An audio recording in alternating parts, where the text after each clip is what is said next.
acid absorb quickly to leave your skin glowing, and the eye cream has estrogen and antioxidants. The body moisturizer keeps your skin hydrated, not allowing water to evaporate, causing dryness. You can order them at CapriMD.com.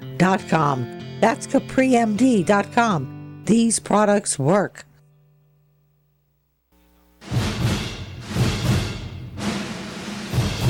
And now, with the movie report, we have our own Will Link with your link to the movies. Yeah!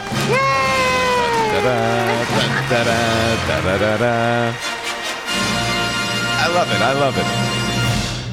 So, this week, as I said, I saw The Possession, and it's based off, it's one of those many horror movies that's based off a true story, but how true could this story really be? I actually did some research, and I read an article about the true story, about this box that supposedly had during the Holocaust. This woman tried to put a curse on like the Nazis, but she unleashed a demon. Oh, wow. And it got caught up in this box, and for years people would have this box, and whoever had it had bad luck and horrible things would happen to him. One guy got really sick, and now the owner of that box, he had to have like an exorcism kind of done to the box, and he still possesses the box, and he wants to be buried with it, so it's no problem. So this is the true story. That's the true story. Okay. The movie basically throws all that away except for the box.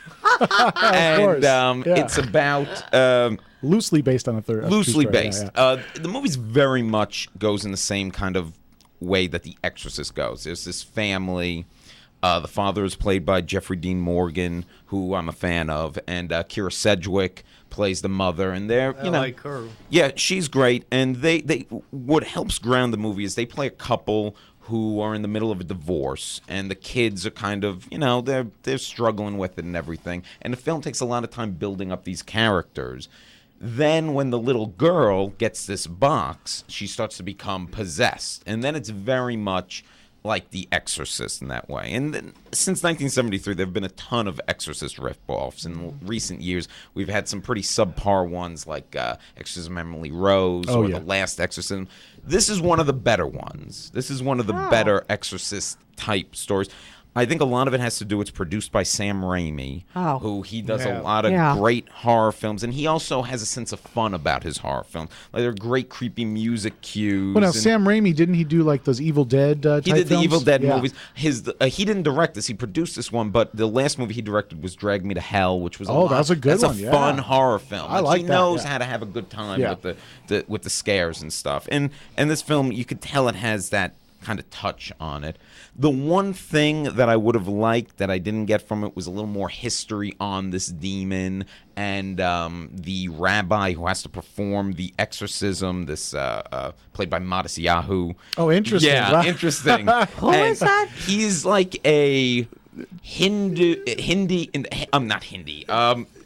Orthodox Jewish Hasidic. That was the word I was looking for. Hasidic reggae artist, reggae rapper, kind of. Beatboxer. Don't forget he's a beatboxer. And he's in the film. And I kind of would have liked to know more about the kind of spiritual idea of like what he's dealing with and what this demon is. More depth to the like a movie like The Exorcist, and this is no way is as good as The Exorcist, but in a movie like that, it gets into all that. Oh, yeah. And this movie, I think, could have served to have a little bit more of that. So, if you're looking for a good scare, it's worth seeing. Does she levitate and all that? She does not, but she does have moths fly out of her mouth. I saw the moths in the preview, and I thought, she needs Lavoris. She also, there's a creepy shot, and you've probably seen in the commercials, where she looks down her own throat like and fingers are coming out. Yeah. I mean, stuff like that is the movie. That's wild stuff. Visually, it's like there's some interesting things. It's better than the average rip-off horror movie that we've had lately. So, and like you said, there's a little humor there with maybe some of the Sam Raimi kind of he adds a little bit of touches here and there that you could tell. Yeah, that's cool. Okay, so in the Will Link thumbs up, thumbs down, what do you give it? I'll give it one thumb up. One thumb up. Can't give it to two, but I'll give it the one. It's worth, you hot day, looking for some scares, go out to the theater. scare a the wife. matinee. Yeah, sure.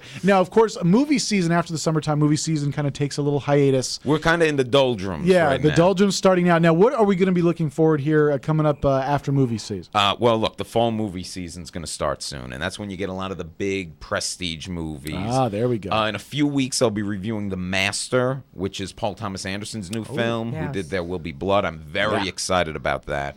Film getting a lot of buzz, Argo, which is the new Ben Affleck movie that he directed, which is also, I've talked to some people who've seen advanced screenings of it, and they say it's the best movie of the year. No kidding. Wow. And that comes out in October. Tarantino's got a new movie coming out this fall. He's got Django Unchained. Oh. And, he's always going to bring you something interesting. So. No Westerns. There's no Westerns anymore. Django Unchained is a Western. Yeah. Quentin Tarantino's doing a Western. Who's That's in it?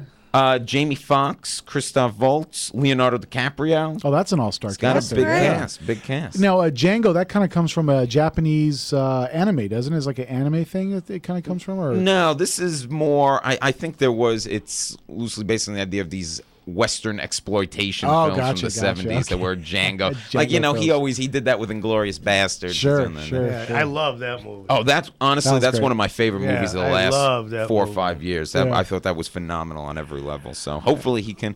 And you mentioned Westerns, and we were talking about Clint earlier. The American Cinematheque has been doing a retrospective of him all week. Oh. Last night they screened The Good, the Bad, and the Ugly. great Tonight they film. got one of my favorites when I was a kid, The Outlaw Josie Wales. Yeah.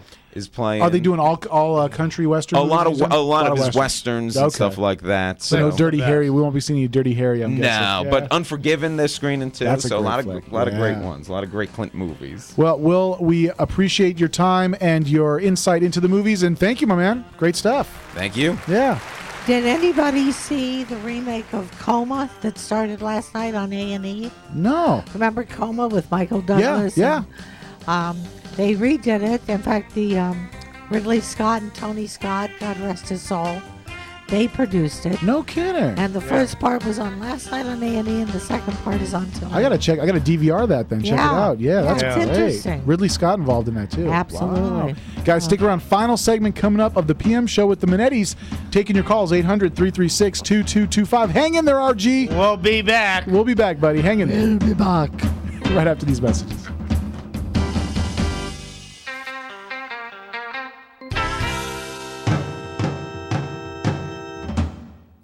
This is Larry Manetti. It's summertime now, folks. So if you want to go out and play golf or go swimming and you're depressed because of skin disorders, well, I've got the answer. It's called Herpanicin. It cleans your skin from the inside out, gets rid of